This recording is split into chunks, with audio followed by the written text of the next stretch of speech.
वाल्मीकि समाज के लोगों, सफाई करना ही अगर आपका काम है तो सफाई करो मनुवादी व्यवस्था की, सफाई करो ब्राह्मणवादी व्यवस्था की, सफाई करो जातिवादी व्यवस्था की। देखिए, पहली बात, वो अब कैबिनेट मंत्री नहीं है, अब सिर्फ एक एमएलए हैं जिनको आप पार्टी वाले कोई रिस्पेक्ट नहीं दे रहे। ऐसे एमएलए जिनको उनका राष्ट्रीय अध्यक्ष जिनकी बेइज्जती कर रहा है लक्ष्मी गणेश लगा करके, ऐसे एमएलए को धमकी तो मिलेगी, क्योंकि आप पार्टी भी मनुवादी पार्टी है। आप पार्टी भी आरएसएस की सी टीम है, कांग्रेस बी टीम है और आप पार्टी आरएसएस की सी टीम है। तो हो सकता है आरएसएस वाले ही धमकी दे रहे हो उन्हें, आप पार्टी वाले भी तो हो सकता है राजेंद्र पाल जी गौतम जी को धमकी दे रहे हो, क्या पता। आम आदमी पार्टी वाले भगत सिंह और अंबेडकर की तस्वीरें लगाते हैं और आप कह रहे हैं कि आरएसएस की टीम है। देखिए, मनुवादी लोग धोखा देते हैं, आम आदमी पार्टी ने सिर्फ धोखा दिया है। ये रूप बदलते हैं, जैसे झाड़ू का निशान लेकर के दिल्ली के 15 लाख वाल्मीकियों को वोट लेकर के अपनी सरकार बना करके आम आदमी पार्टी ने वाल्मीकि जाति का सत्यानाश कर दिया और उनका सब कुछ चूस लिया। पहले कांग्रेस ने चूसा, अब और 2 बार सरकार आम आदमी पार्टी ने झाड़ू का निशान लेकर के वाल्मीकियों का और जाटव लोगों का वोट लूट करके उनका सारा का सारा सत्यानाश कर दिया। क्या बात कर रहे हो? अंबेडकर की फोटो लगाने से तो मोदी जी भी लगाते हैं, फिर दिक्कत क्या है? मोदी जी भी तो जय भीम करते हैं, आरएसएस वाले भी जय भीम करते हैं, कांग्रेस वाले भी जय भीम करते हैं। आप पार्टी वाले तो डिफरेंट क्या हुआ? आरएसएस वाले भी अधिकारों का हनन करते हैं, कांग्रेस भी अधिकारों का सत्यानाश करती है। डॉक्टर अंबेडकर कहते हैं Congress is burning house, Congress जलता हुआ घर है, कांग्रेस के चौनी के मेंबर न बनना। ऐसा बात मेरी बात सेंटेंस नहीं है, यह है बाबा साहब डॉक्टर अंबेडकर का sentence. Congress is burning house, Congress के चौनी के मेंबर नहीं बनना। तो फिर कांग्रेस पहले जब मनुवादियों को कांग्रेसी मनुवादियों को जब वोट नहीं मिले तो मनुवाद ने रूप बदलता, मनुवाद नए रूप बदलता है। तो उन्होंने फिर क्या किया, जब कांग्रेस वीक होने लगी उन्होंने एक नई पार्टी लॉन्च कर दी, आप पार्टी। झाड़ू का निशान बनाओ, वाल्मीकियों को बेवकूफ बनाओ, वाल्मीकियों को वोट दो। मेरा यहाँ वाल्मीकि समाज से एक जो झाड़ू लगाने वालों को, पूरे दिल्ली नहीं पूरे भारत के झाड़ू लगाने वालों को, सफाई कर्मियों को एक बड़ा संदेश जंतर मंतर से देना चाहता हूँ, क्योंकि आपने प्रश्न पूछा है। अगर पहली बात और एक उदाहरण के साथ देना चाहता हूं, जाटव जाति ने चमार जाति ने जूते का काम बंद कर दिया। उत्तर प्रदेश में वो राज सत्ता में जा पहुंचे। दिल्ली के देश के वाल्मीकियों, झाड़ू छोड़ो, कलम उठाओ और तुम्हारा कल्याण हो जाएगा।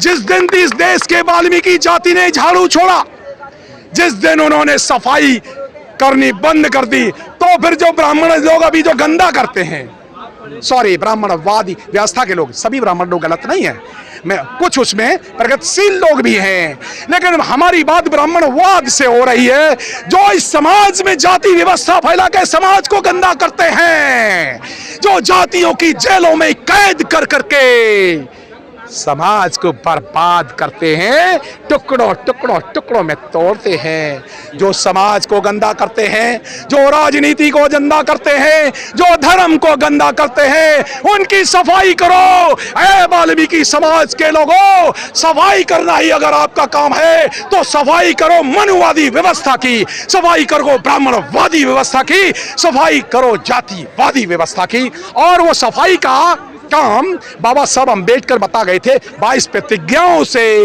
बाबा साहब बता गए थे हल। 3 शब्दों में बाबा साहब अंबेडकर हल बता गए थे। मुक्ति कौन पथ है, एक किताब है बाबा साहब की। मुक्ति कौन पथ है, हमारे पढ़े लिखे लोगों को भी नहीं पता। मुक्ति कौन पथ है, किताब है, उसमें 3 शब्द बाबा साहब यूज करते हैं। नंबर 1 नामांतरण, नंबर 2 स्थानांतरण और नंबर 3 धर्मांतरण। 3 शब्द उन्होंने यूज किए। अपने नाम जो है, अपने बच्चों के नाम अच्छे रखो, बढ़िया रखो, जो साहस दिलाने वाले रखो, अच्छे नाम रखो। नामांतरण, स्थानांतरण। अगर आप जातिवादी व्यवस्था से गांव में पीड़ित है, स्थान बदल दो। ऐसा air of city makes you free. ऐसा जब रोमन एम्पायर, जब रोम का शासन बना तो वहां बताया गया कि शहरों की हवा आपको आजाद करती है, लेकिन भारत में जाति व्यवस्था ने, भारत में जाति व्यवस्था ने शहरों की हवा भी गंदी कर दी। रोम में तो जब आंदोलन होता है, रोम आजाद होता है, वहां यह सेंटेंस होता है, the air of city makes you free. ये रोम में होता है, लेकिन भारत में शहरों की हवा भी मनुवाद ने गंदी कर दी। भारत में शहरों की सामाजिक व्यवस्था भी गंदी कर दी। और अब ये मनुवादी लोग लंदन और अमेरिका में वहां जाकर के इंग्लैंड में भी जातिवाद फैला दिए और ब्रिटिश की संसद को एंटी कास्ट रूल और पार्लियामेंट में उनको ब्रिटेन की संसद में ये पास करना पड़ा। तो air of city makes you free, लेकिन यहाँ भारत में शहरों का भी वातावरण जातिवादी व्यवस्था ने दूषित कर दिया है।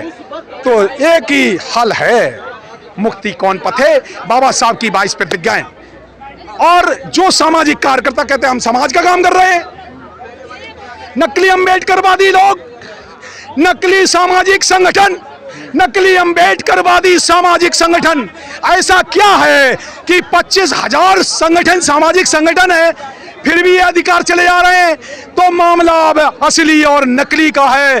जब बाबा साहब का आंदोलन, बुद्ध का आंदोलन, बुद्ध की विचारधारा बिकने लगी, तो फिर क्या हुआ? आरएसएस ने 20,000 से ज्यादा भिक्षु बना करके अब आजकल वो बुद्धम शरणम गच्छामि कर रहे हैं। भिक्षु लोग नकली बन गए।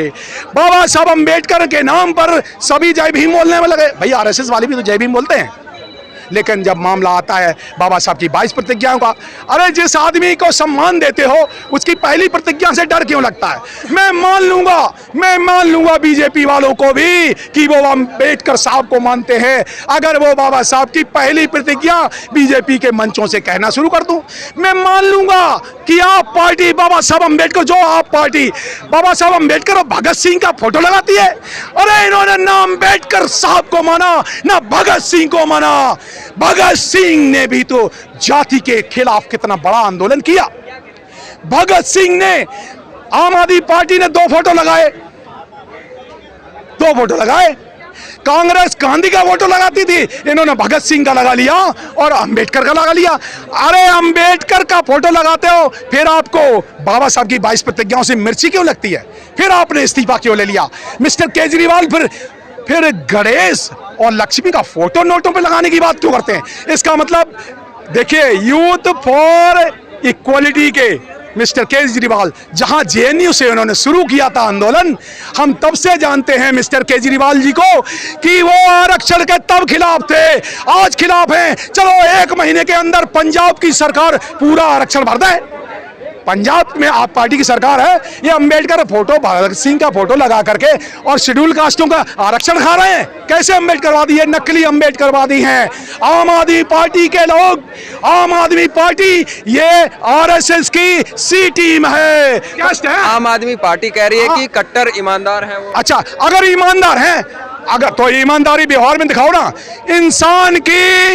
इंसान की असली पहचान उसके द्वारा किए हुए कार्यों से होती है। आम आदमी पार्टी ने दिल्ली का SC/ST कंपोनेंट फंड का 6,000 करोड़ रुपए डकार गए मिस्टर केजरीवाल जी। तो कांग्रेस जब यो करती थी, वही तो ये केजरीवाल जी भी कर रहे हैं। ये 6,000 करोड़ रुपया, अरे अंबेडकर भवन पे कचरा पड़ा हुआ है, ये 6 करोड़ रुपए तो लगा नहीं सकते। बाबा साहब के नाम से वोट ले लेते हैं।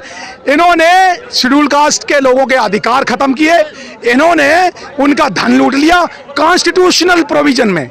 ये कहे ना कि the name of this country is India, that is Bharat, ये हिंदुस्तान कहते हैं, भारत की तो बात ही नहीं करते। तो केजरीवाल और जितने आम आदमी पार्टी के जितने नेता हैं, आप देखिए ना, उनके बात को ध्यान से सुनिए। तो उनके नाम से ये संविधान की पहली आर्टिकल नहीं मानते, पहली आर्टिकल क्या है भाई?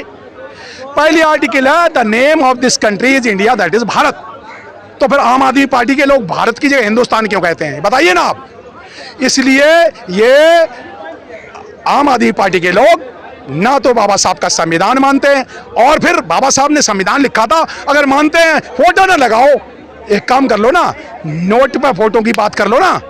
तुम्हें मिस्टर केजरीवाल को यहां से सबसे बड़ी डाउटफुल इंटेग्रिटी नहीं है, ये केजरीवाल जी की बुरी नीयत का मामला है। जब से उन्होंने कहा है, जब राजेंद्र पाल गौतम ने कहा कि मैं ब्रह्मा विष्णु महेश को ईश्वर नहीं मानूंगा, तो केजरीवाल जी कहते हैं कि मैं तो लक्ष्मी और गणेश की फोटो लगवाऊंगा। इसका मतलब बाबा केजरीवाल जी बाबा साहब की विचारधारा को बिल्कुल नहीं मानते, ये नकली अंबेडकरवाद का ढोंग करते हैं, स्वार्थ करते हैं, वोट लूटते हैं।